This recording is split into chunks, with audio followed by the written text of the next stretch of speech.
जब एक औरत ने अपने आप को कहा कि मैं कुरान हूँ। दिलचस्प वाकया।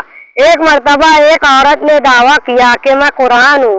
कोई मुझे दलील और सबूत के दायरे में रहकर ये बात साबित कर दे कि मैं कुरान नहीं हूँ।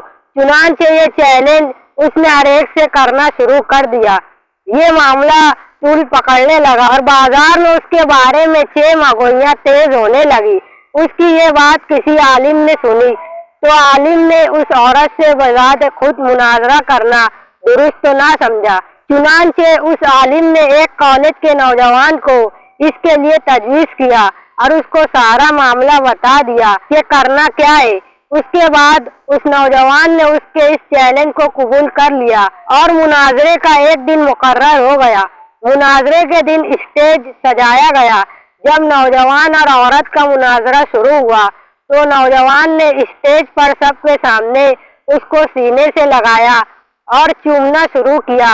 औरत की अकल ने काम करना तो बंद ही कर दिया। उसने नौजवान से कहा, ये क्या कर रहे हो बदतमीज लड़के।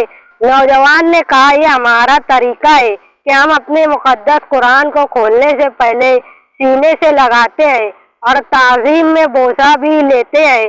तो मैंने भी उसको सीने से लगाया और चूमा है। अभी हमें उसको खोलना और पढ़ना बाकी है। इसके तो होश ही उड़ गए। औरत ने शिकस्त तो कबूल की और बिना कुछ बोले राय फरार इख्तियार करने में ही भलाई समझी और उभरते हुए फितने का सर कलम हुआ। ऐसे ही दिलचस्प वाकयात और हिकायात सुनने के लिए इस चैनल को सब्सक्राइब करें, वीडियो को लाइक और शेयर जरूर करें। अल्लाह हाफिज।